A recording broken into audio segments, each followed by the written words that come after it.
இன்று நடைப்பயிற்சிக்காக கொரட்டூர் வழியாக சென்றேன். செல்லும் வழியிலே ஒரு பெண்ணும் அந்த பெண்ணுடைய இரு மகன்கள், ஒரு மகன் ஒரு மகள், 2 பேரும் நடந்தே வந்தார்கள். நானும் அவர் கூடவே வந்தேன். எங்கே செல்கிறீர்கள்? இங்கே அருகாமையில் ஏதாவது பூங்கா இருக்கிறதா என்று கேட்டேன். இருக்கிறது, ஒரு 2 கிலோமீட்டர் போக வேண்டும் என்று சொன்னார்கள். சரி என்று அவர்களே தொடர்ந்து எங்கெங்கேயோ தெரு வழியாக வந்து கடைசியாக ஒரு பார்க்குக்கு முன்னாடி அவங்க வீடு இருக்குது. இங்கே தான் எங்கள் வீடு இருக்குதுன்னு சொல்லிட்டு அவங்க போயிட்டாங்க. அப்படியே பார்த்தேன், பார்க் இருந்தது. ஒரு சின்ன பார்க்கு தான். அங்கே உள்ளே இருக்கிறவங்கெல்லாம் விளையாடுறாங்க. அது எந்த இடம்னு ஒருத்தரை கேட்டேன், அவர் தெரியல. இன்னொருத்தர், அவர் ஐசிஎஃப்பில் வேலை பார்த்தவர், அது வெல்டிங், இந்த எலக்ட்ரிக்கல் ஒர்க்கெல்லாம் தெரியும்னாரு. அப்படியே அவரை பார்த்துட்டு அவரோட ஒரு வீடியோ எடுத்து, அதுக்கப்புறம் வர வழியில் எனக்கு தெரியலன்னா இருட்டாயிட்டுது. எந்தெந்த பாதை வழியாக வரணும், வேணா வந்தது குறுக்க வழியாக வந்தோம்.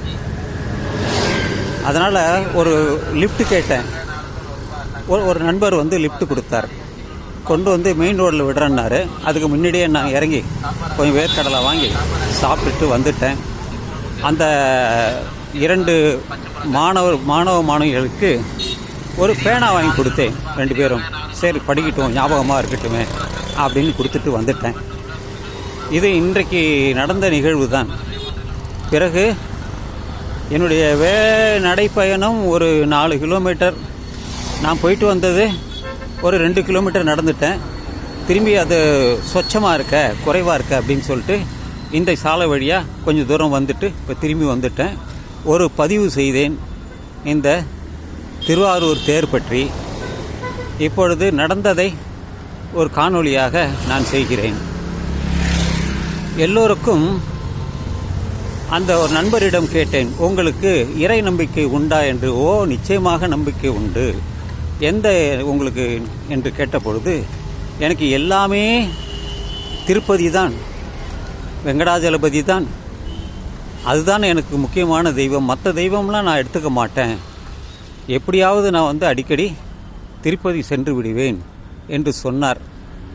அதையும் நான் அவர் மூலியமாக பதிவு செய்துள்ளேன்.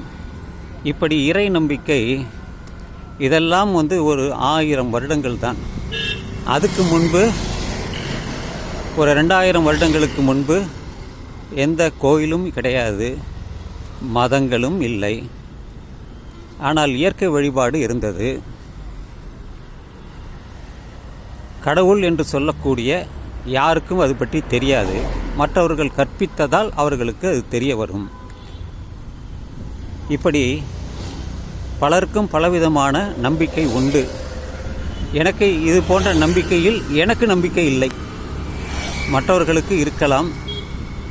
இந்த கடவுள் நம்பிக்கை இல்லாதவர்களை ஆங்கிலத்தில் ஏத்திஸ்ட் என்று சொல்வார்கள். அது உலகெங்கிலும் இருக்கிறார்கள். அவர்களுடன் நான் அவர்கள் பேசுவதை எடுத்துக்கொள்வேன். அவர் எல்லாம் ஆங்கிலத்திலேயே இருக்கும். அதுக்கு பதிலாக நானும் பதில் விடுவேன். ஏனென்றால் இவர்கள் சொல்வதெல்லாம் இந்த சமயம் சார்ந்ததாகவே இருக்கும். இந்த சமயத்தை நீக்கிவிட்டால் அங்கே ஒன்றுமே கிடையாது. எல்லாமே சமயங்கள் தான். ரிலீஜன் என்று சொல்கிறோமே, அதுதான். யூத மதம், கிறிஸ்துவ மதம், இஸ்லாம் மதம், இந்து மதம். இதுக்கெல்லாம் அப்பால் பட்டு நிற்பது 2 மதம், 2 சமயம். ஒன்று புத்தர் மதம். அதை புத்த மதம் தான் என்று சொல்கிறார்கள் எல்லோருமே. சமயம்தான் அதுவும். அடுத்தபடியாக சமண சமயம். நாம் எல்லாம் சமயம் சாராமல் இருப்பது நல்லது. ஒரு சமயம் என்பது ஒரு செயின் போல, அதை நம்மை பிணைத்து கொள்ளும், பற்று எடுத்துவிடும். நமக்கு பற்று அது வேண்டாம். எந்த பற்றுமே நமக்கு வேண்டாம். பற்றற்ற வாழ்க்கையே ஒரு சிறந்த வாழ்க்கை என்று சொல்லி இந்த பதிவை நான் நிறைவு செய்கிறேன். நம்பிக்கையை தானே ஏற்படுத்தி கொண்டது தான். கடவுள் நம்பிக்கையை அவர்களே உருவாக்கியது தான். எனக்கு எந்த மதமும் தேவையில்லை. எனக்கு வேண்டியது சோறு, தூக்கம், ஒரு இடம், அது கிடச்சிடுது. அதனால தான் அதை பற்றி அதிகமாக நான் பேசுகிறது. சொல்கிறதெல்லாம்.